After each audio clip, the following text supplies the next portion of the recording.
Good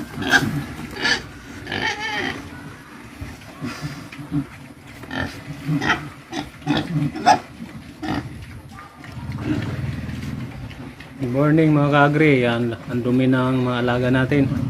Pakain tayo ulit mga ka-agri. Pabutin lang natin ng ano to.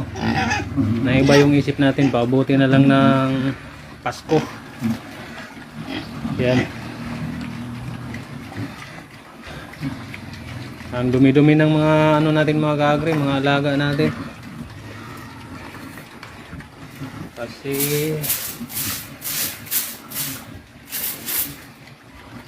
hindi natin maanuhan.